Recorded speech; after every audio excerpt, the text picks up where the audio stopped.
people, we are back, and I know it's a late hour of the night in the UK, but for those of us that are still up, or maybe for those of us that it is morning, afternoon, whatever time of the day, hey, 3-0.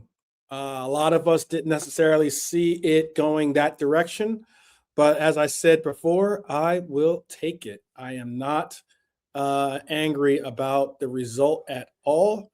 It is something that we definitely appreciate seeing. It's a job done. So I say big up. It's a big W in the bag. Yes, it is for a Red Armchair supporter.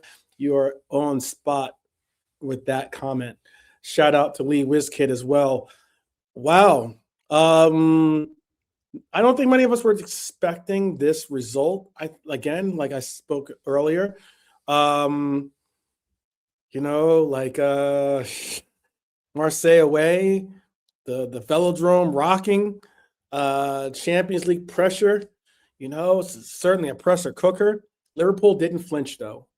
This wasn't chaos football, but this wasn't necessarily the end-to-end madness that a lot of people thought it would be. There were parts of the game that it was like that, but for the most part, we held it down and we did our job basically in this game. We really got it done, and that's what it comes down to, is getting the job done, and you got to give them credit for doing that. But I am going to say as well, let me see if I can't get this little, I saw something. I will admit the Velodrome experience must have been pretty incredible for those that got to experience it, because that stadium is a special stadium. It is a really cool stadium. The way that their fans react and the way that the atmosphere is presented there. They had a moment of remembrance for one of their legends that passed away, and that was proper respect. But we went into this knowing that we were going to be facing a hostile crowd and a hostile team, to tell you the truth. Really nice stadium. I agree with you on that. Really nice stadium, I think. I'm going to share with you guys something that I did see that I thought was pretty cool. Let me see if I can, 1 second, see where I put it. Give me 1 second. I'm going to bring up a picture that I just saved for you guys, because it was definitely a pretty cool picture, if I can find it. It was something though. We're gonna have a panel together, to get some thoughts and some ideas as to how they're feeling about this game. Let me see if I can't find it though. And all right, I'm gonna try again. I'll try again in a few minutes, because I can't find that. I didn't look to see where I saved it. So, but you guys got to tell me how you felt. I think that's exactly Red Armchair supporter. Spot on, by the way. Spot on. I am so happy to see fullbacks doing what they know, which comes natural to them. What comes natural to them. And on top of that, it is a shout to this coach. I will say it. We're going to get to player ratings in a few minutes. But I will say, it's a shout to this coach. I said something that he's got to stop reverting to type. He's got to be expressive. He's got to be courageous. He's got to want to make something happen. And that's exactly what he did with bringing out the formation that he presented today. And I was happy to see that it was something of it. I know that there are people saying Kirk has man of the match. That's not the first person to say that. I was on the verge of saying that too, possibly. You'll see my answer to what I think who is the man of the match, at least in my book. And then you'll also have your own opportunity to say what you believe is yours. But let me, that's why one. All right. I'm going to share with you guys this picture. So shout out to Norm Lone Sheep in the house. Big up, big up, big up. Red Armchair supporter, of course. Hi, Laura in the house. Let me get this picture up for you guys. Here it is. I thought this was actually pretty cool, actually. This is what I mean by the atmosphere. This was pretty cool. This was what they raised up as at the as a backdrop. Now you're probably wondering, I did have to ask Grok what that meant. He did respond, which is pretty cool too. He did respond. Let me tell you exactly what it does say in French. That is a newspaper in France, and it reads Les supporters Marseille se répètent, and that means basically the Marseille supporters repeat themselves, and it says que les histoires se repeat, répète, excuse me, and it says it means let history repeat itself, drawing back to the OM's 2004 UEFA Cup win over at Liverpool. Well, mon frères and mon soeurs, it is not the case. It is not the case. We are victorious. We are victorious. Yes, the Beatles, absolute legends for sure. Liverpoolians, true and true. Kirk has totally new.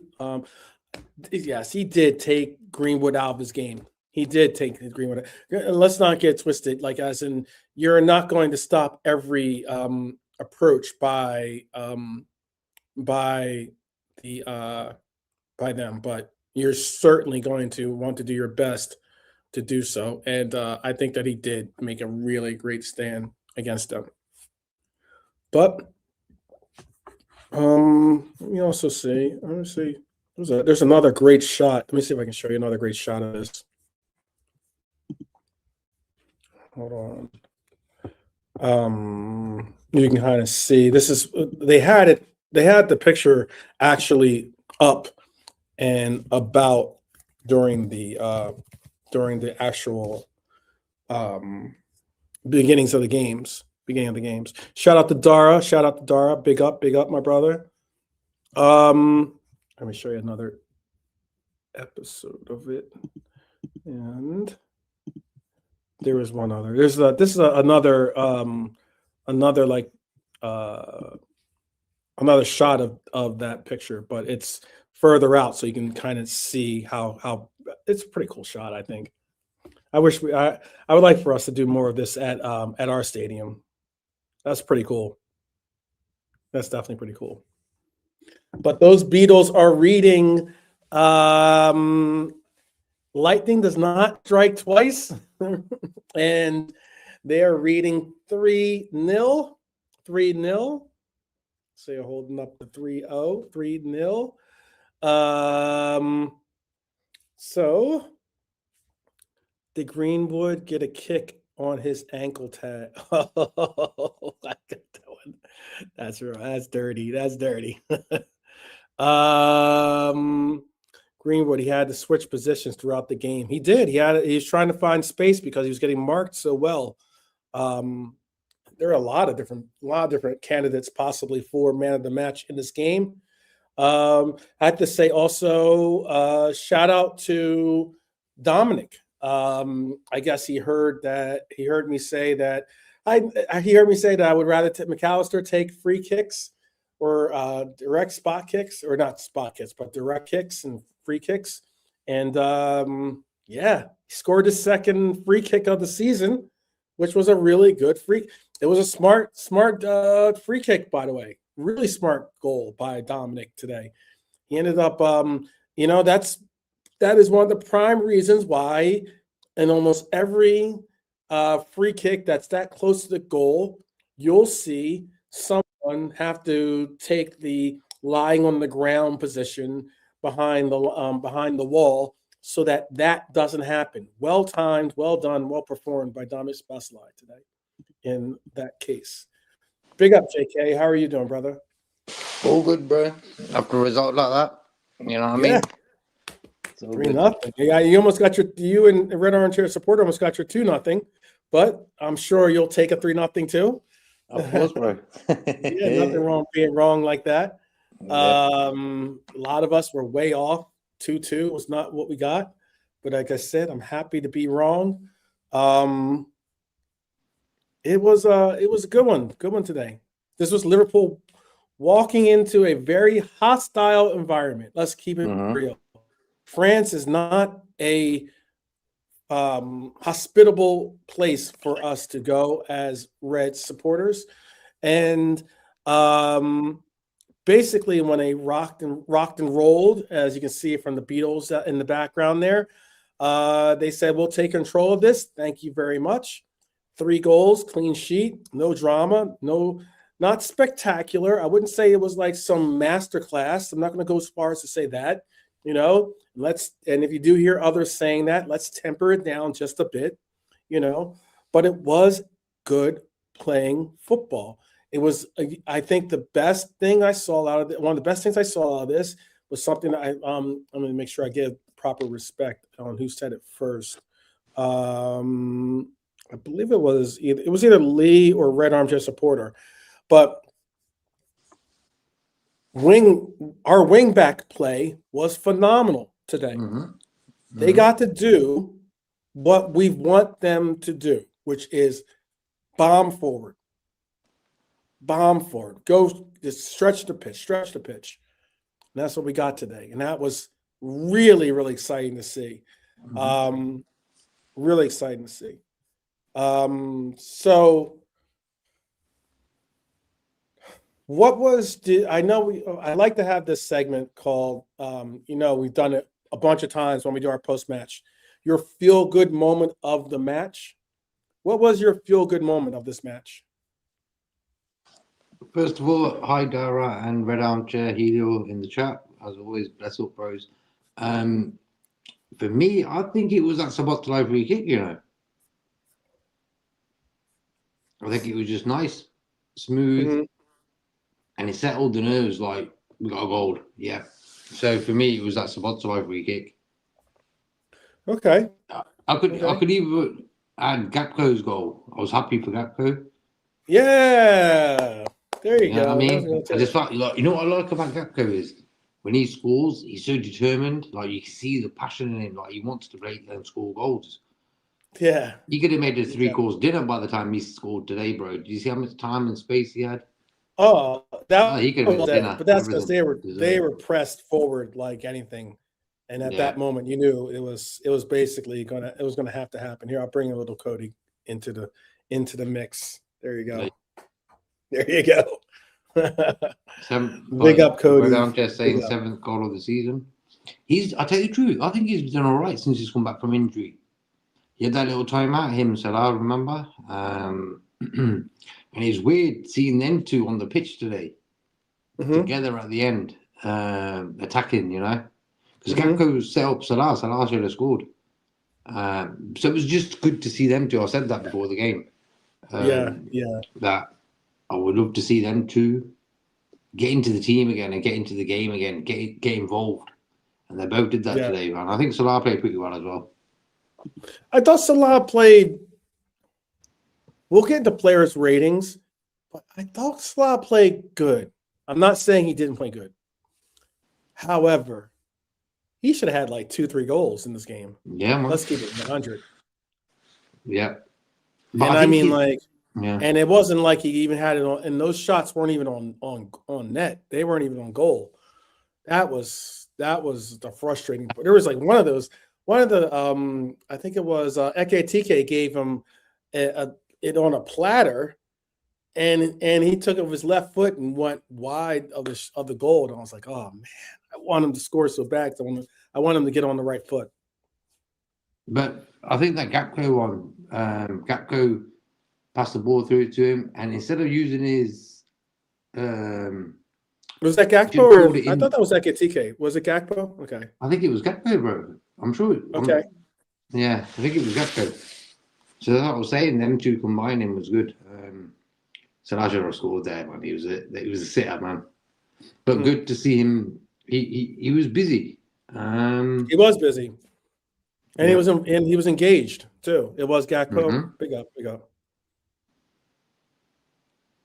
Yeah, No, Gakpo. Red Armchair supporters supporting what you said. He says it was Mhm. Gax. I'm just happy that Gakpo and Salah were involved today, and bro, 3 goals away. Look, you know when the pictures came out, I had a look at that Marseille away game. I was like, oh, you know what I mean? And looking at the game today, we were comfortable when you really look at it throughout. Yeah. Greenwood did a little Very little, breakdancing. very little. Yeah. Yeah, he was trying to do something, but he couldn't. So yeah. Which is good to see. I was glad to see that he was held to task basically, Mm-hmm. Because What people else? criticize bro because Gakpo gets criticism because they got nothing else to moan about. That's what social media does to people. It makes them bring out problems that are not really there. For me, when a player isn't on form, I'm not going to sit there crying. They know before we do that they're not playing good. They know that. Like, come on, man. You can see by Gakpo's celebration that he ain't been playing good and he's scoring. And like since he's come back from injury, as I've said, I reckon he's doing pretty well. So we don't need to criticize. And a lot of people on social media, they love criticizing everything, bro. They criticize the air we breathe. Like, I don't know, whatever. They just criticize everything. Look, man, Slot, you could tell Slot, that was the first time Slot didn't really make subs early. He got I it right. I think, were you concerned about that? no, I was happy. I was thinking, Good. we're winning. I know We that don't need to you've change. been actually advocating for him to like allow for more Yeah. players to get like full 90s and really Yeah. go deep into the roster It's a mind or thing into the time. because Yeah. it's a mind thing, bro. Because whenever you played football and if your manager says, "Oh, you're coming up on the 55th minute, 60th minute," you're hiding in it 100%. Unless you're just like a fringe player and you want to show the manager a bit of something, whatever. Then you'll take it, But people want to play 85, 90 minutes, man, and if they can handle it, yeah, fair play. It's like Salah did 90 today, bro, and he just come back from Africa's Cup of Nations, and now he went to France, and that's how fit Salah is, bro. That's why I've got big respect for Salah's fitness levels. Wow. Yeah. Yeah. Give me 1 second. I'm gonna do something real quick with your avatar. 1 second. All right. Delete. All right. All right. Okay, there you go. Yeah. I wanted to put it in a record format. There you go. That's what make it a little get a little I just want to music. say to I think the Salah inclusion was a good thing because for me, his inclusion before the tournament against Brighton and he got the corner, he set up a goal. I think that was a good move by the club or Slot, whoever it was, because I I'll didn't be know honest with you. Slot. I rather not necessarily from the opposite side where Cody is. I'd like to see someone else taking corner kicks on his side as well. But I'd like to see Mohamed Salah take corners on the right side for us. Mm-hmm. I'd like to see someone else. I'm not certain as to, I haven't really put too much mind into who would be taking the corners on that left side. But I don't want to see Cody taking corners really. All due respect. He got into the game late, and I'm not saying he had a corner in this game that was like, in question, but more so, I just think that Cody's such a tall guy that he should do more with like, In the box. his height in the box and present more of a problem for our oppositions, as Like I was opposed to saying, like, yeah. Yeah, like for me, Gakpo, bro, he's tall. He should be getting on headers. He should be scoring headers for us. Yeah. Him and Yeah. Virgil. And what I quickly wanted to say was about Salah being included in this game and the Brighton game. It was a good move. It's like it's sort of boiled down now because I think because of that Brighton game, it Mhm. sort of put water on the subject of Slot and Salah. I think if didn't play in that game, they would have been heated all throughout the Africa Cup of Nations. Do you reckon Salah's going to come back? Is the manager going to have him back? And all that bullshit is what has happened. He's come back. Mhm. He had a good tournament, scored 4, come back today, and I think he played okay. So that's the best Yeah. thing happened today, man. We don't need no politics in our club, man. No drama. Yeah. Yeah, like you said, what made this match even more interesting was the narrative coming into this game, and that was all the headlines were about Salah, first start since AFCON, the public tension, obviously, that everyone knows well about with Arne Slot, big expectations for the player going into this. And honestly, he wasn't, again, I didn't think he was spectacular in any ways. I think that, but he was solid. He had a solid presentation on the pitch. I think he wasn't necessarily like, those misses or those missed opportunities kind of hurt because that's what he's become for a lot of us, is the man of the moment, of making the most of the moment, and that was the case where we didn't necessarily see that happen today. But give him time. It's his first game back. I'm cool with allowing for him to adjust back to the reins of being our right winger. But that didn't matter. Liverpool didn't need him to carry us today. We pressed. I thought we pressed pretty well in this game. Something I mentioned on the space, on CN space earlier, something I've been mentioning in other forums that I've been blessed to be president, or even in the chat. We need, and let me say this to Lawrence McKenna too. Big up Lawrence McKenna. I guess you're going to have to take back what you said, because Lawrence McKenna was talking about that gone are the days that Liverpool will be all about the press, all about pressing and putting them on their back foot and trying to induct more of an initiative of that being the way that we control the tempo and control the actual game.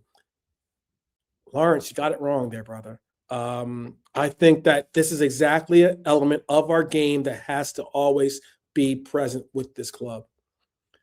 We have to have a pressing element in this game because that brings us an extra edge that we can utilize in not only regaining the ball back, but also keeping our opponents on the back heels. So yeah, it was tough. I was watching Lawrence McKenna's pre-game. He did like a 9 or 10 minute little pre-game thing, and was talking about where this club and everything else and blah blah blah, and he was giving all these explanations as to why this and why that. But he mentioned something about the press and how, like, some of us, like myself, that have been very vocal about wanting to see that identity, the pressing identity that we've established as being a main characteristic of this club. He was like, "Oh, that era of football is gone, and this and that." And I was like, "What are you talking about?" The press is the era of the press is always going to be a portion of football, whether it's yesteryear or now or even the future, So I was confused by his statement by that. But anyways, we pressed relentlessly, which I like to see. We controlled midfield transitions. We made amends for the Burnley penalty miss with one of the most, I think, a very clever free kick. I think you could say possibly Szoboszlai has the free kick of the year so far in the Premier League, and you can also offer out he has the free kick of the Champions League so far as well. The free kick goal of the Champions League so far, you could possibly say, because that was a well thought out football IQ style penalty kick. Not power, not curl, just pure football IQ, I thought. And that's why I was happy to see. Slid it right under the wall like he's playing five-a-side. Composure, well taken. Roberto De Zerbi's Marseille side were extremely accommodating, obviously, especially in the first half. Liverpool still had to take advantage. I'll say this. I spoke on Salah's missed kick. Salah's missed header was another one. There was an and I believe he's offsides for that one anyway. But there was another one that the opening goal for us initially was Eke Tike. And Eke Tike did not have to be offsides. Oh, my goodness. I was hoping that wasn't going to come back and bite us, be honest with you. So I don't know if you guys agree with that one or not, but he didn't have to be offsides for that. I was like, oh, my goodness. It was a well-taken play, too. What? I like the movement he did. Say it one more time. I like the movement he did for that goal. Absolutely. The movement was on, but I'm just saying he didn't have to be offsides for it. He didn't have to be offsides. That's all I'm saying. It's just I think if he moved like a second later, he might have been sound. Yeah, exactly. That's all. You just had to the pass, the path for the pass was there all day. You know, like it wasn't like I thought that the pass was going to get to him regardless. It was just a matter of him staying on side and being patient, and he would have scored. But it's all good. It's all good. Frimpong played a little ping pong with the ball for his goal, and got a own goal. Technically, it's an own goal. It's not his goal, but you know he did set it up by making that cross that he did. And then Cody, like we spoke on earlier, kills off the game. Like as in, you know, they were hunting for that goal to try to get back into it. They brought in a bunch of subs towards the end, and it just didn't pan out. And yeah, it just didn't pan out. It has paid off. It has certainly paid off. And I'll tell you the truth. You know what? I think we could honestly put to rest the whole Roberto De Zerbi, being the coach that we should bring in as an Arne Slot replacement. I'm not really sold on De Zerbi taking over for Arne Slot, if you ask me. Just to be honest. No, he's a good coach, but no. He's a good coach. Not saying he's not a good coach, but I'm saying I just don't think he is Liverpool level. I don't think he'd be an improvement on our coaching situation. I love what Helio said quickly before we carry on about. Go ahead. About how playing in Europe and playing in the Premier League regarding the pace, it's a totally different world in that, and I totally agree with that. It's like playing Marseille is like a holiday, but playing the bottom of the Premier League is like we played Burnley, bro, at the weekend, second bottom. Spot on. We didn't get no space. We didn't get nothing. We got a 1-1 bloody draw, and then today we just went out and smashed this team. Yeah. So that's the difference. That's why I think the problem with Arne is he can't get hold of the pace in the Premier League. That's his problem. In Europe, sound is cool, but in the big games, he sort of shows up. So that's a good sign, even though he ain't been great. And I'm happy, sort of like today. I was hearing news. If he loses today, is straight away Alonso's coming in. I'm like, who the fuck makes this up? Like, come on. It's just a madness, bro. Look, I'm not Slot's biggest fan and stuff, but there's a football brain behind him. Otherwise, he wouldn't even got the Liverpool job. I think sometimes he's his own worst enemy. And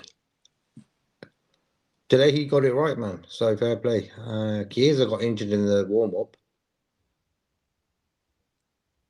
Oh, did he get injured in the warm-up? Yeah. Chiesa was on the bench, and then he got sort of something happened in the warm-up, and he couldn't play, so he didn't come on. But do you think he would have gotten in on this game? He would have got a little run, I reckon. Yeah, of course. I mean, I don't know. That's not an assurance. That's not. To me, that's not a solid yes or no. To be honest with you, I don't know, bro. You know what Slot's like with Chiesa, man. That's my point. A lot of times with him, you never know. But I think like your comment spot on. You and Hylor's point, though, I agree. I tried to bring up that point with again on some other broadcasts. We've had this conversation before. I said that Liverpool, in my opinion, in my humble opinion, Liverpool are suited to win the Champions League more so than the Premier League. Yeah. I think that what we had the first year of Slot was a Jurgen Klopp, groomed team that was, as long as you could possibly keep them healthy to get to the end of the line, they could really make a push to win the league, I thought. And that's what happened. Arne Slot kept them healthy, or kept them relatively healthy. Obviously, we had our injuries here and there, but was able to keep them healthy enough to get them to the end of the line, and we ended up with a Premier League.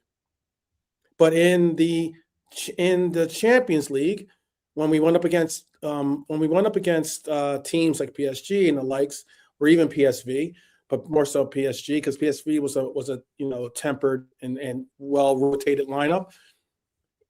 When we went up against the PSG, we didn't have the techie side of the football to go toe to toe with PSG, in my opinion.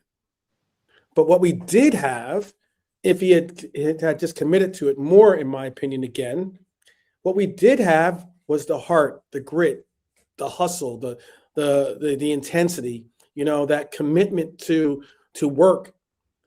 And those were the players that got us the result in the PSG game in Paris.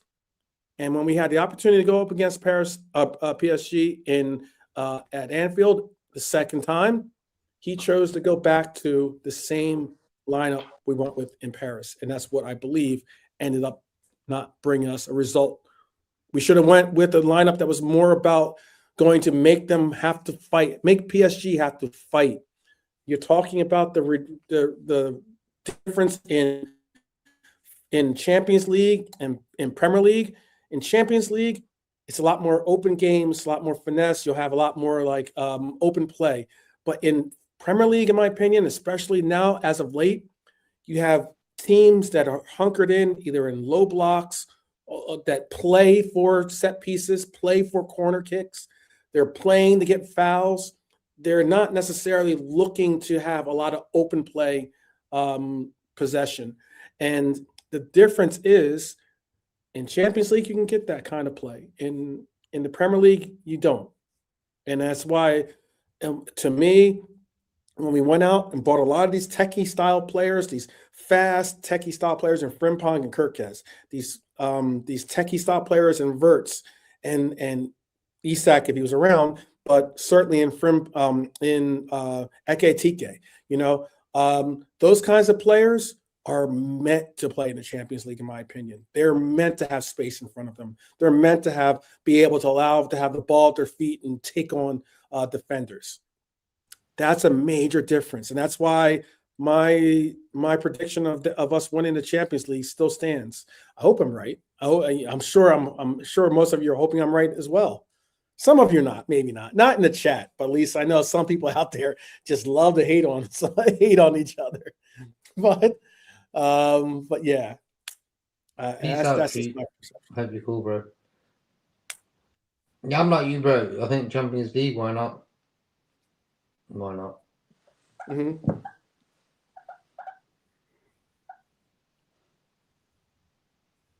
On to the next one. Yes, certainly. Lone Sheep, definitely. Take care. Good night. And Hope to see you mañana. Our football at times, not sure if he would use the right words here, but is a bit of circumstantial for him, meaning Hylor. He says he loves a bit more direct football, not so much dilly-dallying. Okay. Spot on. Yeah. Norm says it's that which is what will open up defensive teams, that quicker pass from midfield to forwards. The three in middle Mhm. like to see what's in front of them and pick where to pass. You in this league need to find that pass quicker and even before you play it. That's the truth. Simple. It's like when Curtis played that ball to Ekatike where he flicked it to Wirtz in the FA Cup game and he scored. That's what pass Mhm. he's on about, Norman. Yeah. That quick one Quick into the box. 1-2s. Yeah, quick Mhm. 1-2s. Quick passes. Don't keep the ball. Don't labor it with the ball at your feet. Just be like, you'll don't be scared to give the ball up, thinking you'll never see the ball back. Yeah. Yeah. I think a lot of players do that, bro. Sometimes they do. Mm-hmm. I think they do. Yeah. Last season, we could say that our way of quote way of playing football unquote gave us a season with a lot of less injuries, but that argument isn't something we can use any longer. Currently, not at this moment. I would agree with that. We've had quite a few injuries. And I reckon we can play faster. Like today, bro, we were third gear. We don't do fifth gear football with Slot. He sped it up a little bit in the last 3 weeks. It ain't that much playing at the back like he used to do it. But I think if we put our foot down, we'd destroy a lot of teams, man. Mhm. You just got to be a little bit faster. I think if we were a little bit faster, look when Frimpong gets a ball, he speeds the game up. What happens? Mhm. Calamity for the opposition, bro. Like, I don't know what he's going to do next. You know what I mean? That's what I like Mhm. about Frimpong. And I think him and Kirkis have finally settled. It's took a long time, but them two are the main guys now. I've been saying that for a few weeks. Kirkis for me again, top game. Mhm. Settled in. Van Dijk gave him a high five. And as I saw it, that's done then. And Gomez, bro, fair play to him. That's Nalante. I know Nalante would be happy today. I thought Joey had a good game. You played well, bro. Calm. Really well played Chills me game. out, bro. There's a noticeable difference in the approach that our two right center halves take towards the game, and there's a place for Ibu's game. I'm not saying there isn't, but I really do love when Gomez is in the groove. I think Gomez is one of the best center halves in the game. I don't think he gets proper respect, but I know most people automatically just associate him with his injury proneness, but I think Gomez is really, really good. Hyler says Gomez was arguably better than Van Dijk today. By the way, oh my goodness.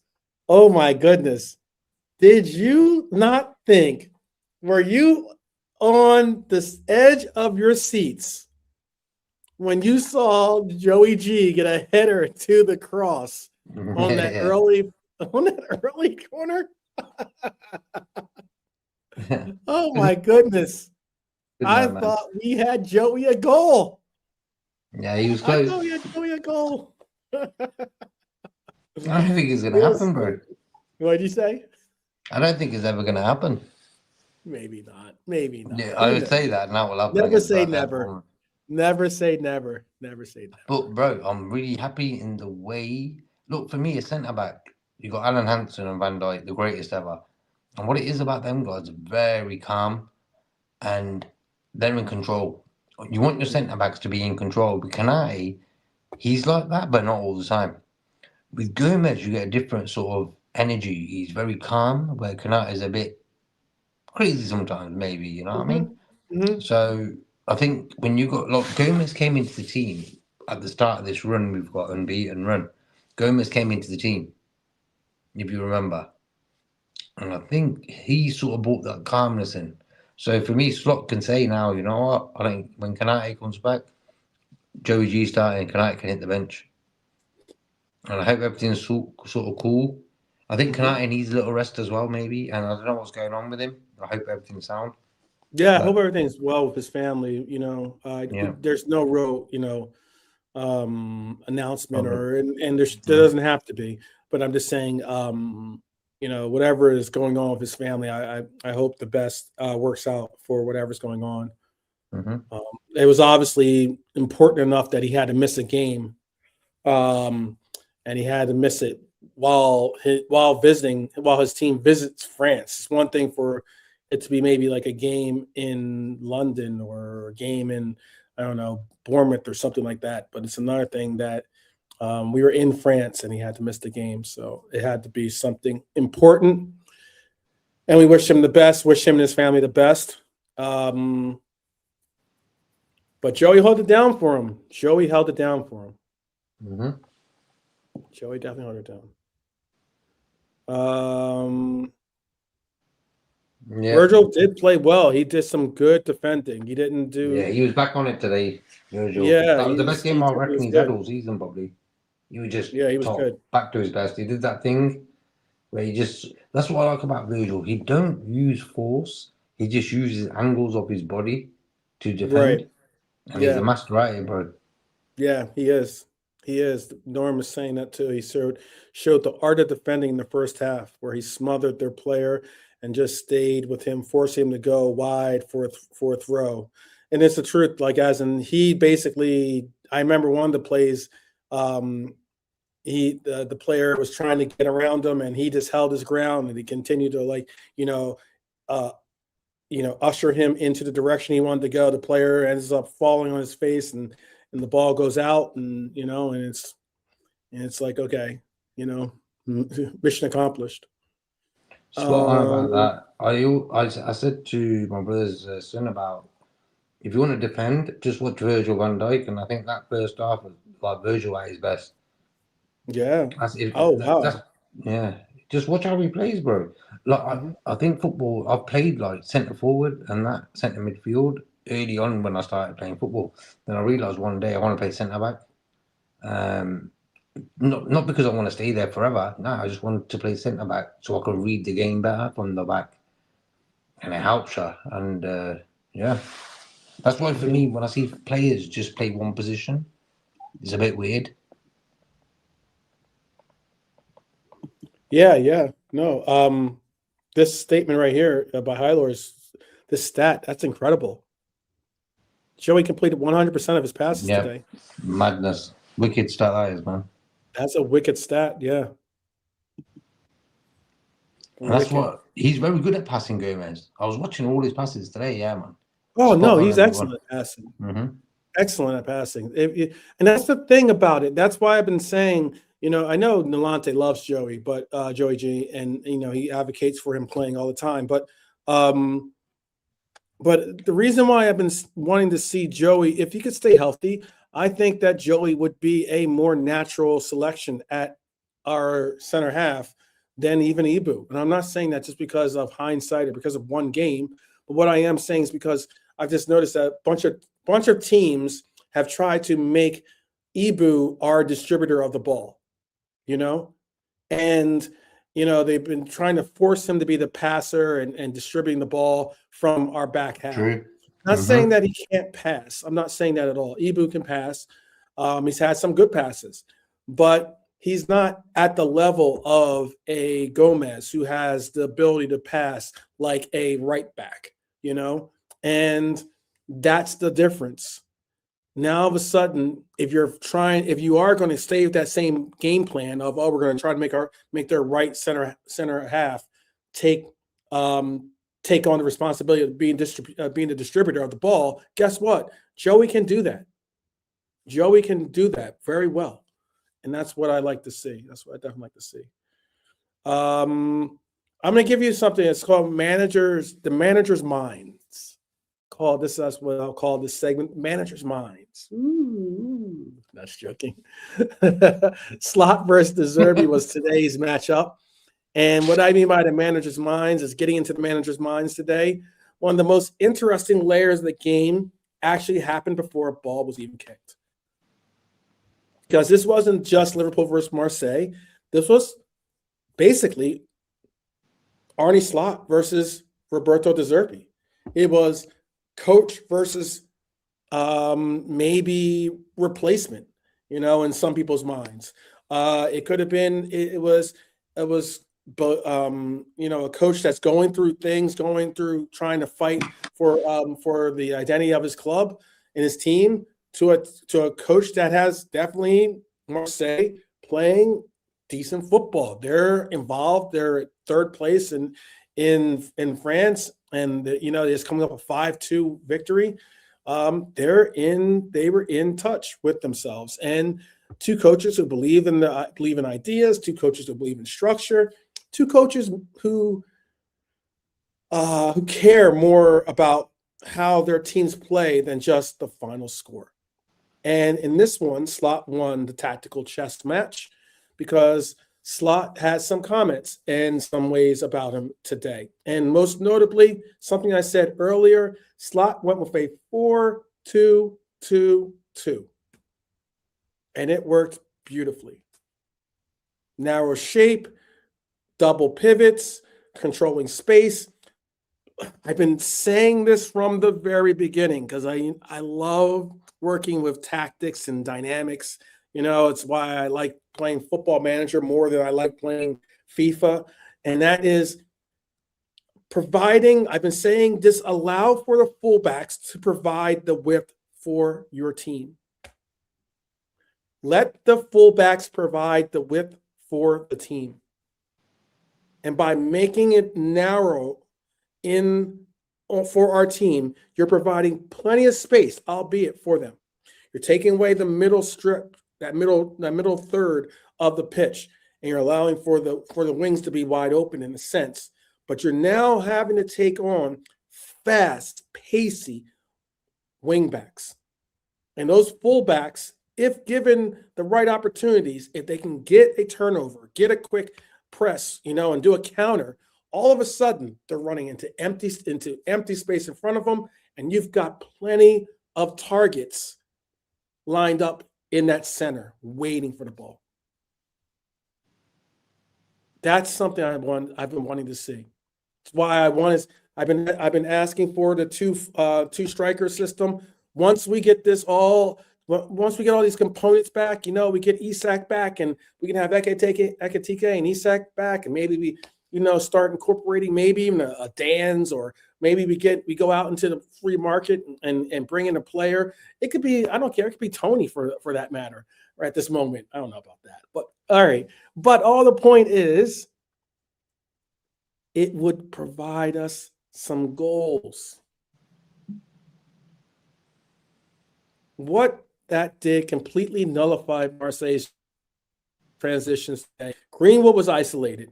Gari was disconnected. The midfield was crowded out because of all those players. They had the box, and sometimes Ekitike, drafting back and helping out with even more of an overload in the midfield. Marseille wanted chaos. Slot gave them traffic. Mm-hmm. Liverpool suffocated this game, and that was good to see. I'm gonna ask you, JK. Was this Slot's most intelligent tactical setup of the season? Would you go that far? It probably would be, bro. 3 goals away from home to a team that scores in France, hostile crowd, the whole shebang, bro. I think he did a top job, Slot, in the way he prepared the team. Spot on, he got it on. Spot on, Slot. Slot on. Yeah. Slot on. Yeah. Got an A. Got an A from Helio. Tactically, yeah. I remember brought up. I'm gonna bring up Hyler's statement in a second. It's not only that, and Norm says it's not only that. It's the fact by using width, we are making more space through the middle because fullbacks then demand central players come over to stop that threat of width that we're creating. Absolutely. There you go. Tell them. He's just follically challenged. That's all. That's all. Nothing wrong with that. Follically challenged. There were some tweaks today. How many times over did you see Frimpong make those runs today? As with the player formerly known as number 66 in the past, where Henderson covered for him, Gravenberch made the same today for Frim. That's the point. That's a good point. Hi, Laura. Very good point. Fullbacks on point. Midfield has some real control, has decent control. Nothing wrong with bald men. Absolutely, that's what I'm saying, Norm. Nothing wrong with being follically challenged. That's all. That's all it is. That's all it is. Shout out to Norm. JK just put his this is Norm's channel, by the way. If you hasn't subscribed, please do so. Please do so. So Slot singled out his fullbacks, and you can see why. Narrow shape meant Frimpong and Kirkes had space to operate, like I said, but always covering behind them. It was controlled bombing forward too, by the way. It wasn't chaotic, It wasn't like they would go forward and there would be no cover, or all of a sudden there would be no ability to there would be too much space and they'd be able to get a counter on us too often. Shout out JK. Be sure to sign up to JK's page as well. Nolante is supposedly getting close to putting out some content himself as well, just so you know. Put a little pressure on Nolante to go viral. But I'm gonna say this. Is this finally the door opening for our fullbacks, do you think? Are we going to be able to incorporate this in the Premier League? And this is for the chat too, because again, I love talking tactics. Are we going to be able to see this type of football with our wing backs being able to be utilized the way we are? I'm calling them wing backs because that's what they were playing like, but they are fullbacks. I get that. Are we going to be able to get that type of play out of our fullbacks in the Premier League? Or is this just from what I was speaking on earlier, and it's just an occurrence being it's because it's the Champions League, it's because we're playing the De Zerbi team, Marseille, the way they play, wide open and the likes. That's the only reason why we're able to play this way. Where's your diagnosis? Look, bro, the Bournemouth pitch coming up is small. Mm-hmm. So it's going to be a bit more difficult. But you've seen it today. Today was the first game where both fullbacks were doing exactly what we wanted them to do when we brought them. Tell the truth. Mm-hmm. Tackled well, got in crosses, attacked. There you go. Today was the best game I've seen our fullbacks play all season, bro. Hyler says, he's pretty sure that our lineup today was a bit more narrow than normal, and behold what happened. Suddenly our fullbacks look a lot better before getting forward, and they influence the game. Yeah. Norm says, okay, go ahead, JK. No, I was just saying, like, the fullbacks got time today, because normally what happens is like a traffic jam of players all congregating on the left side, mainly on the left side. Right side, not so much, because Salah's there and he tells everyone to piss off or whatever. But on the left side, they always sort of congregate. And I think today it was a bit more narrow, hence why them fullbacks had a bit more space to get crosses in and get on with it. So it was good. Yeah, Norm said, he'd like to see Kirkes have some relationship on that side, and also thinks Salah did well, and having Frimpong there may help him. I think having Frimpong there will immensely help him, to be honest with you. Mm-hmm. It's a different assistance to the game Than Bradley. Mm-hmm. Right, as in and this isn't a knock on Bradley, by the way. I think Bradley is a good player. I know some people might not player, yeah. What's that? Yeah, he's a top player. Yeah. Yeah, I just think though, I think that Frimpong's pace is going to make fullbacks or make that right side still have to play them, accounting, like hold some accountability for how they play um, our fullbacks. And because like if you do kind of shade off and go with the runner, now all of a sudden you might open up space for Salah to, be able to filter into, take that channel and be able to like get some shots off. And you got to remember that Salah is or can be a deadly shooter. So, you don't want to necessarily give him too much space. And then if you do play them too tight, and you saw it from today, if you play Frimpong too tight and he's able to get around you, he's got his pick of the litter. Shoot, cross, do whatever you like to do. Yep. Let's see. There was something. I thought there was something else. There may well be more space for Mo if Frimpong and him rotate, and if they can develop a relationship. Agreed on that. It also helps to have Cody on the bench to make Kirkes look better getting forward. I don't know if that's a shot or not. I don't know if that's a shot. But there were some comments given out by Arne early.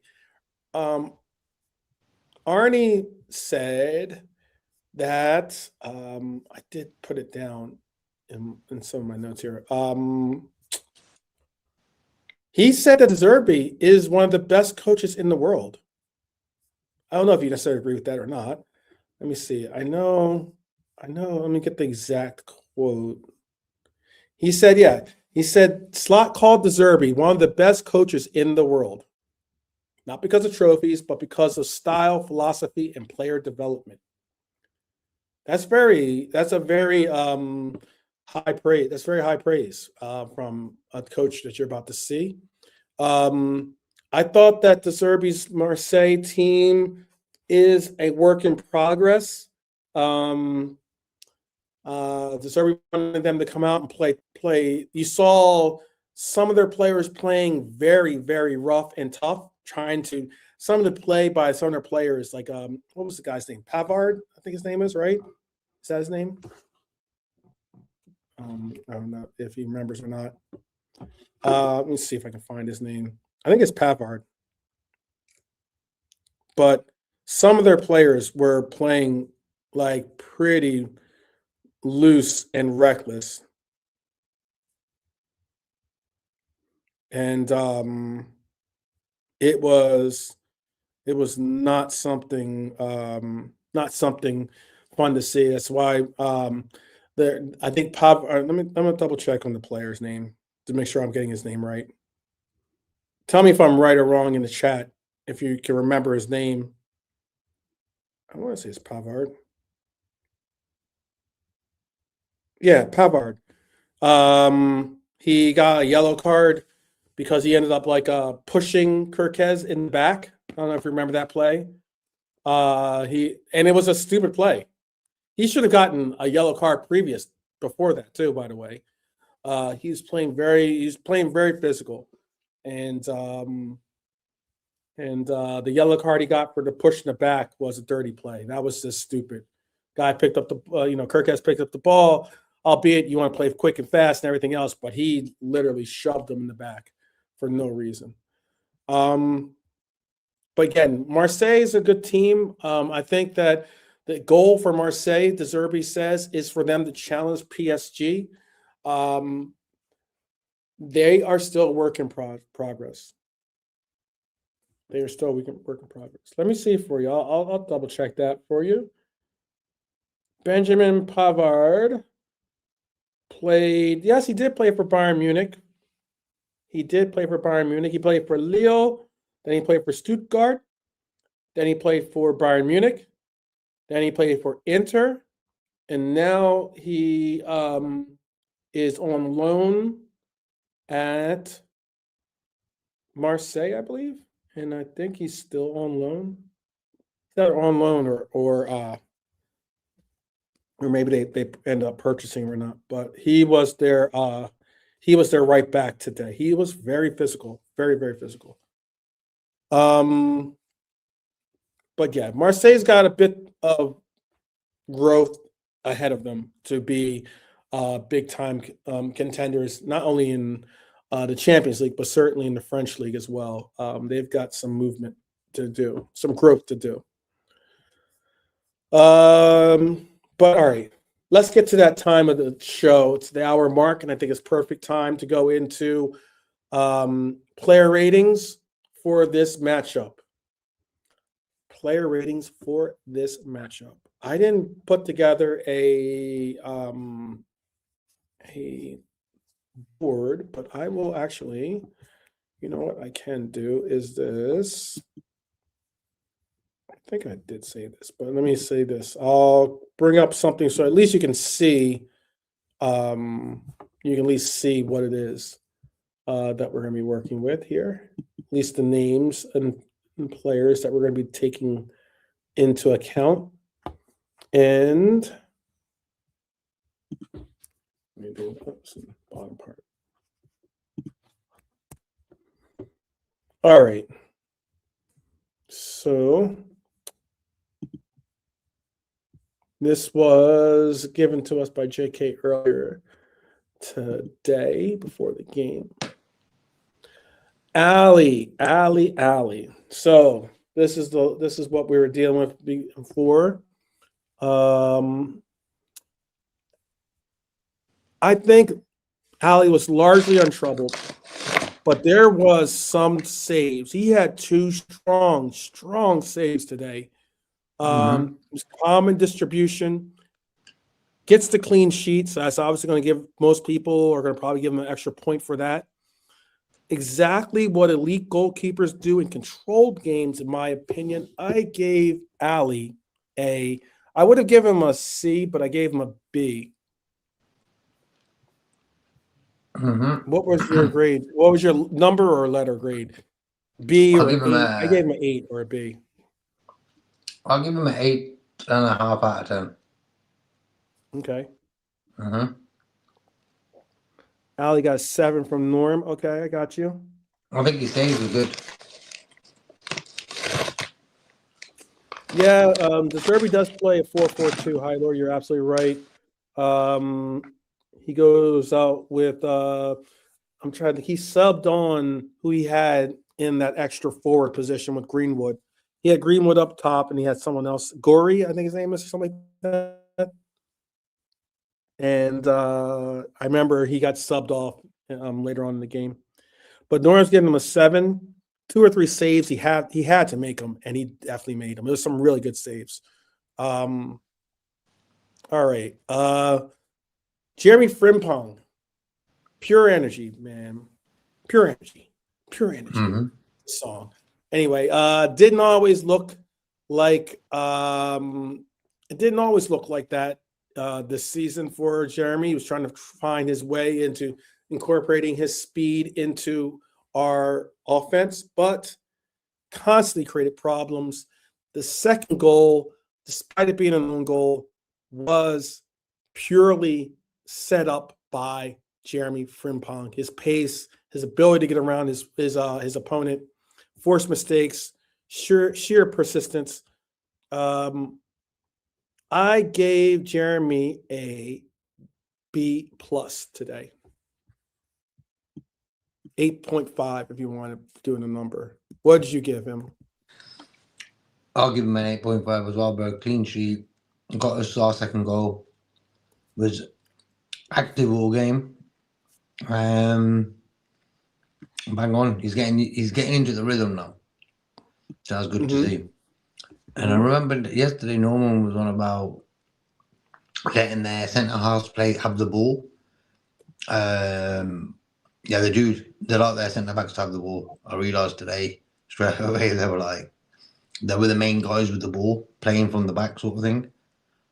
I think we sort of handled it pretty well. We kept them busy, them centre halves. Hence why they couldn't pass with more. I don't know what do you call it.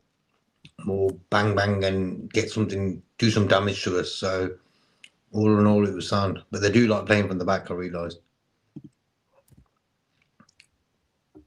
That they do. Joey G. We all talked about how solid of a player he was, has some great positioning, clean passing, 100% on his passing, no major errors.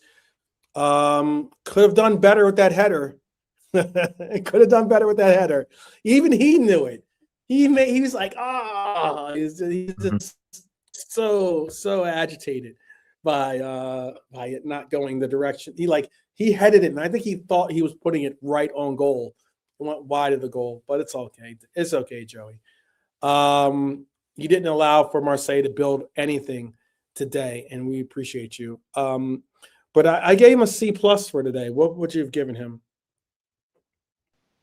I'm giving him a 9, bro. Wow, a 9. Wow. Am I speaking to JK or Nalante? I'm his brother. He said, JK, if you're giving out the numbers, say 9 for Joey for us, bro. Yeah. It's a write-in grade from Nalante to you. The reason why I gave him 9, why? Because, as I've always said, football's a game of energy. And when I watch football, there's certain players who calm me down. And certain players sort of, I wouldn't say annoy me, but agitate me in a way where I'm like, ooh. Gomez came straight into the team today, like he's been playing every game of the season. Spot on with his passing, 100%. Yeah. Bro, he got 100% on his passing, so that deserves a 9. Yeah. Clean sheet. Norm said Gomez 7.5, really steady and calm passing. Hope he can get a run of luck. I think so too. I'd love to see him get an actual run of games here. You know, let Ibu, because I'm sure whatever it is that's going on with Ibu, like make sure your mind's right and ready to get back into dealing with the constant chatter of opposing fans and dealing with the intense gravity a football game can have on you. So Virgil van Dijk, captain's performance today, without the headlines. My captain, Quasi Bold's captain. That's the Virgil Quasi wants to see that, bro. Exactly. You know what I mean? There you go. Swept away danger, like Norm said. Won aerials off of corners, controlled the line. Rarely tested today, but always ready to be tested. I gave Virgil a C. Okay. What'd you give Virgil? 8.5, bro. 8.5. You're giving out some good grades. Bro, like, clean sheet, 3 goals away from home. It ain't been happening quite a lot this season, you know what I mean? So when it happens, you go all out. I thought Joey G had a better game than him, so maybe I should have gave Joey a B- then if you're going to play it like that. No, but bro, Joey G deserves a B at least, like B+, because 100% passing, clean sheet, first game in time, start, and got on with it, bro. That deserves a good 9 for me. All right. I got you. I can be persuaded. That means that Joey's got to get a B, and I'll give Virgil. How about I give Virgil a B-? How about that? But you guys are giving B+. That's cool. He could be a B+. He could be a B+. Everyone's welcome to their own grades. Don't be shy. You can put your grades in here. I agree with Norman about Mike Hansen, best centre backs ever. Yeah, man. No, I was gonna say this next guy finally starting to show his true worth, his true merit, his true G.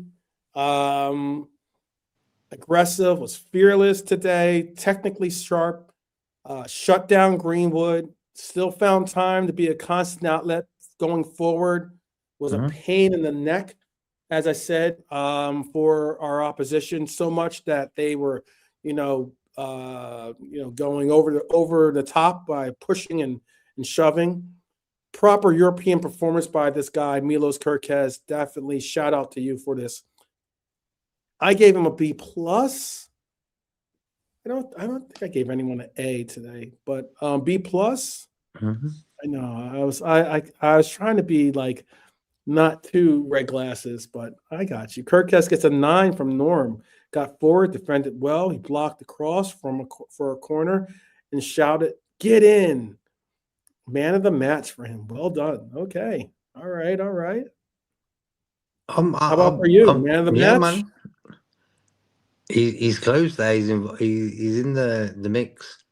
Definitely a 9, bro. I reckon he played great, man.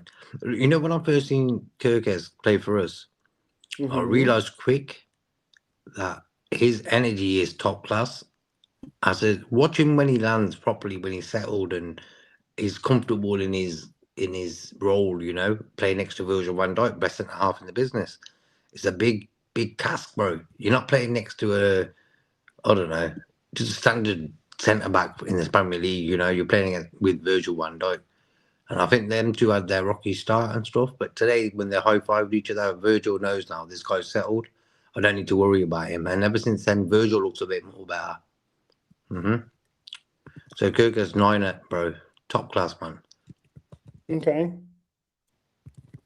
And I've heard the Anthony Robertson, what's his name, from Fulham. We should have got him and all this, that, and the other. Kirk's is better than what I thought. He don't let other players settle, bro. Like, Mm-hmm. this guy is on it. Like, he don't, and he celebrates goals like he's scoring them. Mm-hmm. Check all the goals we've scored recently. Watch Kirkes, bro. He's going mad. Like, come on, you know. Love it. That's the sort of passion I need in my team, man.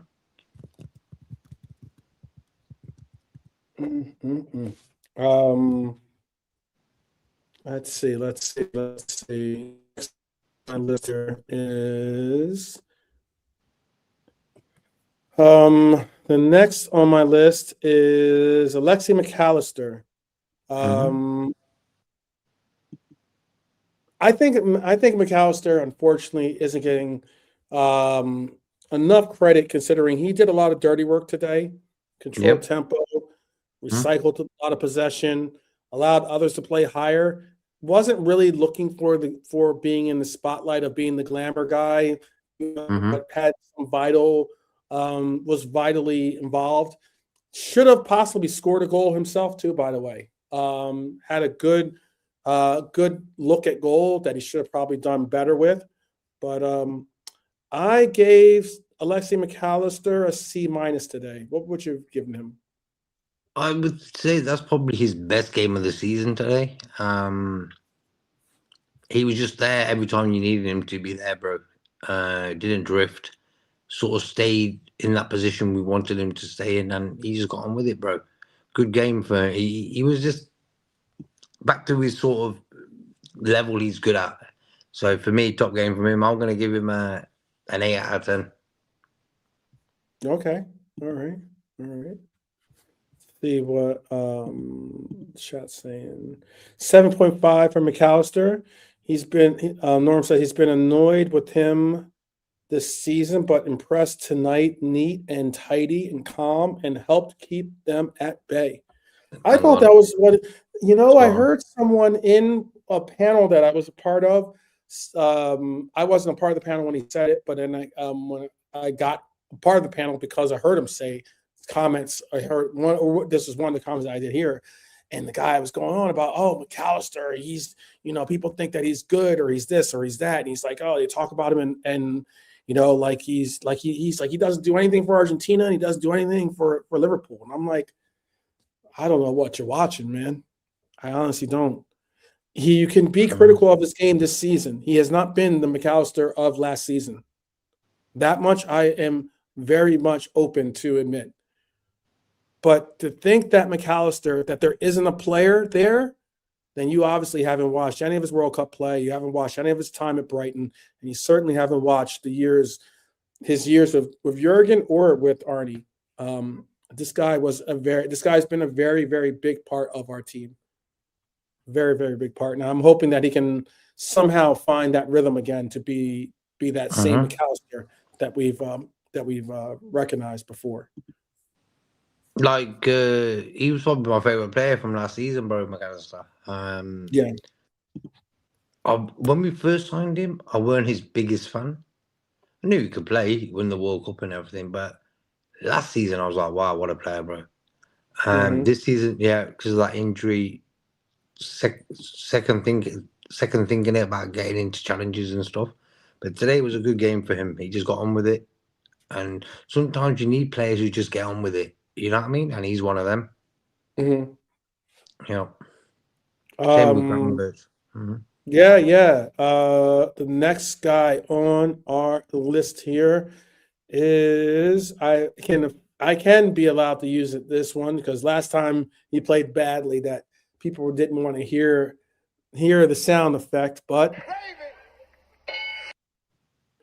I think is appropriate to have gravy be used on this dish because much more composed in recent weeks. Good ball progression, was disciplined off the ball as well, adapted well to the Marseille press, and which was noted before in the chat, he covered for when Frimpong went forward, he stayed back. And it made a difference. It really made a difference. So for I gave him a C minus, but you could probably push me into giving him a higher grade. I'm gonna give him a 7, bro. 7? Okay. Yeah. He was just sound. Gravy got a 7.5. Worked hard. He got an assist. Simple. Yeah. He got an assist as well. So yeah, 7. Oh, all right. I'll bump him up then. I'll bump it to at least a 7. I'll give him a 7.5. Same as Norman. Yeah. This next guy on our list, I said that I didn't want to see him taking free kicks. He said, "Hold my beer. I'll be right back." Pure intelligence on the free kick, press relentlessly, produced a really decisive moment in this game with that free kick. Dominic Szoboszlai, no lie. Is that how you guys are calling him now, right? Too, right? That's a good one. B minus, I'm saying for Szoboszlai, no lie. I can't attach a minus to his display, bro. So I'm gonna go with a number. I'm gonna give him a 9 out of 10. You're gonna give him a 9 out of 10? Mm-hmm. Wow. Play well, man. Wow. Okay. He was the main guy, I would say, today in the middle of the park and that. He was just busy, bro. Okay. All right. Hey, this what when you go to school, you got a lot of different teachers, and they give different grades for you. That's how it is. His GPA is high. He's got a high GPA on for this one. Szoboszlai, great move for Gakpo goal, 7.8 for him. Only reason not an 8 is he had 2 chances. Yeah. And there were a couple of times he had some opportunities to make something. Like we had the numbers too, going the opposite direction, and then he ended up kind of fluffing the pass. The first half he did it, I remember. Yeah, he'll get it. I'm going to be honest with you. I think this was, as of late, this was possibly this player's worst game. Not that he had a horrible game, not that he was terrible or something like that, but it was like not to the level that we've seen him play in recent games. Florian Wirtz, he just lacked. You're gonna hurt me, bro. There was a chance that he had. I was like, he took an extra touch, pushed it to his left foot, and then ended up not even getting the shot off. And I'm like, that's a one-timer, man. You don't even have to touch. You don't have to even try to control that. You can just unload right there, and that's a goal. I gave Flo a C- today. What did you give Flo? I'm gonna give him a 6, bro. Oh, okay. hmm Okay. He didn't really need to be effective today. He was one of them ones, you know what I mean? Mm-hmm. We had a few other players ready to do things, so it was like a little day off for him. He came off. Mm-hmm. Yeah, 6, bro. Yeah. Okay. Seeing if anybody else wants to put in a flow grade. Mohammed Salah, the Egyptian king, looks sharp at times, then also looked not so sharp at other times. He had some poor execution in key moments, which was disappointing to see and very unlike him. Clearly finding his rhythm. I mean, considering he just got done with AFCON, got off the plane, wanted to obviously jump back into being involved in this game. I don't know if it's politics or not, as Hyler presented earlier, as to why he got to start in this game. Obviously, he showed something in training that made the coach say that he was going to get this start. Maybe the coach just, but maybe you're right, Hylor. Maybe politics was the fact of him saying, you know what, I've got to start him because I want him to know that he's my guy and that that whatever was in the past is just that in the past. Simple. So I gave him. I didn't give anyone a D grade today, so I gave him a C- though. I gave him a C-. What would you give in Mohamed Salah? I'm gonna give him a 7.5, bro. Okay. Okay. Good game he came back into. Yep, winning team. Played pretty well, bro. I reckon he should have scored. Yeah. I'm telling you, if you're a football player out there and you need to get your grades up, go to JK's class. You are going to get some good grades. You should ask my grades for Burnley, bro. Yeah. There was a Different couple story. of threes or whatever in there, you know what I Yeah, mean? different So, story. Different story. different story, man. Hugo Ekitike. Hugo, he's a boss as well. Hugo Boss, unlucky, could have scored maybe 3 goals today. There's a shot off the bar that he rifled off the bar. I thought a little bit more precision, a little bit less power. He's getting that one. He also didn't have to be offsides for the goal that he actually did make. I gave Ekitike a 7 or a C simply because he was alive. He was definitely, a lot, like very, very active in the play. He was forcing their back line to be respectful. What you give Hugo Boss? I'm gonna give him a 7, bro. 7? Okay. Norm gave him a 7.5 as well. Tried, but real threat. Tired, but real threat. Sharp is always on move. Tired, but real threat. For the substitutes, I was going to do something since they didn't necessarily have that much of minutes to play. I think let me double check and make sure what the timing was for them. Because I don't think they got that much play. Because I remember it was like 70 something minute. 79th minute when they got into the game.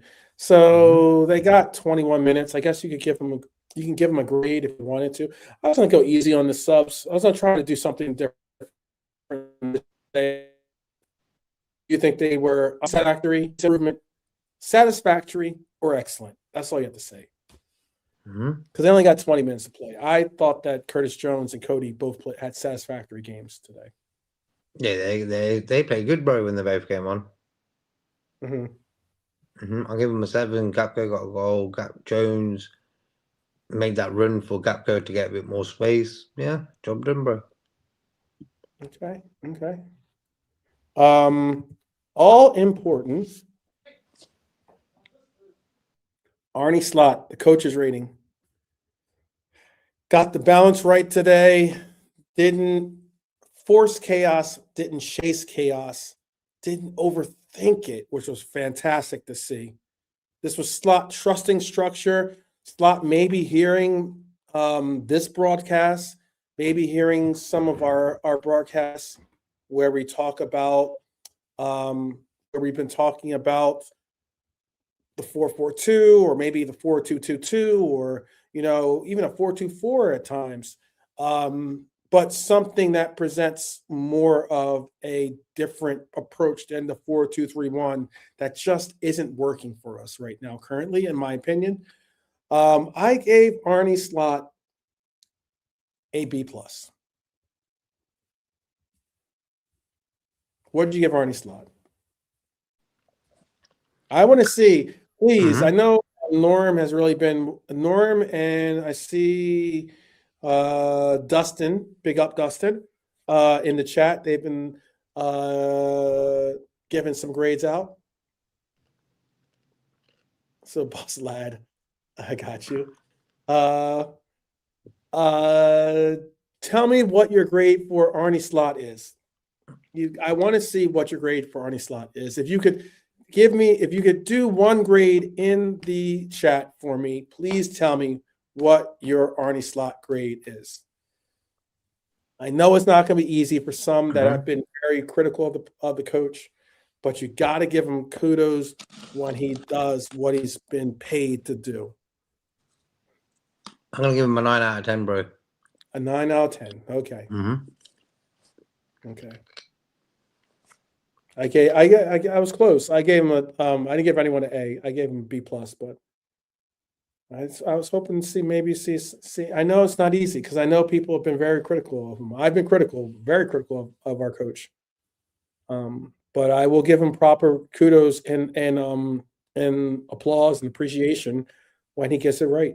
And that's all I'm asking him, be consistent and get it right. I'm the same, bro. The fans who won't big him up for that display are the ones who got agendas. Yeah, easily. Yeah. Look, man, you can see from Slot's eyes that he hasn't been happy. That cheeky sort of smile he's always had sort of disappeared in the last months, you know what I mean, of this season. And you can see from his eyes and his eye bags, like he's been stressed out. And I've seen him smile a little bit more today.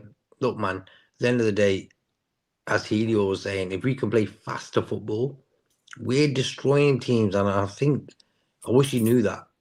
Because, like, quality-wise, bro, come on. Yeah. Yeah. We played some good football today as well. Yeah, we did. We did. It was relatively entertaining to watch, actually. Look, what I've noticed, one thing, though, is in the last 10 minutes of the game, Slot likes, or the team like to give the opposition the ball. I don't know why it happens. It happens all the time. The last 10 minutes of games, we seem to give the opposition a lot of the ball. That's one thing I want to cut out. Yeah. I do see your ratings. Yeah, the real 7. Okay. Guy. All right. Got him a 7. Yeah.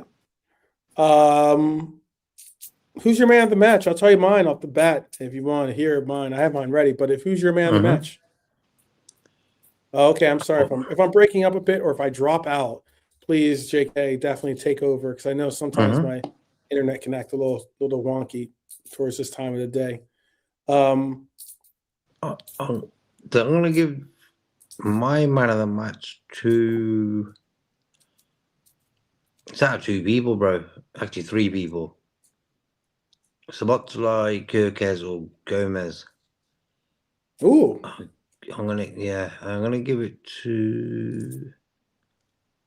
I'm gonna give it to Kirkes, bro. Okay. Okay. Tell us in the chat who's your man of the match. Who is your MOTM? My man of the match for today was Jeremy Frimpong. Oh, huh? I thought Jeremy Frimpong was excellent today. On that right side, he was putting work in. And I like the fact that even with Salah, and I liked it even more so because Salah was a part of the game, and he was still putting in work. He was still active. It wasn't like, sometimes people tend to you fade out because Salah's there, and you don't really Mm-hmm. get to see them put in, a real shift. You saw him putting a real shift today. You saw him actively going forward. You saw him pressing that back line. I liked what I saw out of that, and the fact that I saw it again with Salah a part of the game made me say this could be something we could capitalize off going forward. But that's just my opinion. Kirkez is a solid shout too. Mm-hmm. I was kind of hoping you say Joey G, but I was Kirkez going is to, bro. It was between him, that's Jones, Szoboszlai, Gomez, and Kirkez, man. It could be any of the three. I'll give them all three of them. Yeah, go on. if Salah, or excuse me, if Gomez had scored a goal today, he would get, as soon as he scores the goal. If he had scored a goal, I would have said he's man of the match for sure. But unfortunately, he didn't. All right, so it's up to you guys in the chat to tell us who is your man of the match. You got two separate candidates here from from myself and JK. JK went with Kirkez on the left. I went for Frimpong on the right. You don't have to go with who we said. You can decide who you think is your man of the match. If you're watching this on replay, please tell us in the comments section. Be sure to include yourself in the conversation, people, because that's what this is for. We're a community, and we try to keep it. We try to keep it social. So, I know it is late. I know it's extremely late for JK as well. So, I'm going to put it this way. I'm going to wrap up the show by saying, look, this wasn't chaos. This wasn't heavy metal football, but it certainly wasn't the elevator, Dutch rock that we've been listening to for the past 8, 9, 10 different games before this. The Muzak, as they call it, the Muzak. This was Champions League Liverpool. This was a team that knows how to manage pressure, control games. You saw a team that was confident, continue to grow into the game as their confidence grew. They quietly killed off the opponents without ever losing structure, which I'd love to see. Nothing spectacular, nothing perfect, but absolutely professionally done job today by our Reds. One more win at Anfield, and top 4 is secured, people. Top 4 or 4 out of 8, actually. I say in top 4. I meant like 4th place, excuse me. 4th place is secured. If we get another win, it would mean no playoff round. And all of a sudden, Liverpool are possibly looking at a week off from Champions League play, a week to get healthy, a week to get themselves back into touch with what they need to do against their possible upcoming opponents, whoever wins the playoff game that they would have to take on. And that is some serious contenders. There's a lot more people now all of a sudden getting on the bandwagon and thinking that maybe we can see some type of silverware come home to Merseyside if we can get the right momentum at the right time. He has got to get this team percolating at the right moment. It's time for the percolator, people. It's time for the percolator. There you go. JK. Sorry, bro. What do you got? Yeah, man. All in all, bro, pre-game, I was confident, but I thought I was expecting more from Marseille. So we've sort of diluted their game in the way we played. So all in all, top day all round. No injuries, no red cards, none of that. So clean sheet as well. And now we've got Bournemouth at the weekend. Yeah. Let's go. Let's go. Let's go. It's time for the percolator. Time for the percolator. There you go. All right, people. We will see you all mañana. It is going to be it's going to be one it's going to be one that is going to be a good episode, I'm sure, because it'll be one that people might have a little bit of room to breathe, a little bit of easement to breathe a little bit. I'm not saying get too far ahead of ourselves, but at least we can breathe a little bit easier. We've got this win. You're secured in 4th place in the Champions League tables.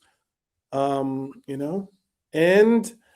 with that, à demain, which is see you tomorrow in French. À demain. We will certainly see you soon. I think it's a Benoit. A Benoit. I think it's French. My French is very, very touchy. I need to pick up on it a little bit. But all I'm trying to say is have a fantastic day. Have a fantastic evening. Whatever part of the day or evening we are reaching you, big up to each every one of you. Great crowd, great numbers today to see. I know it's late, so I'm going to let you guys get in your beauty sleep. And yes, let's welcome our boys home and get a Premier League win this weekend. So until then, I bid adieu. And peace. As always, up the Reds. Go ahead, JK. You want to say it? Yeah, peace, man, everyone. Nice one for everyone in the chat. Great having you on, man.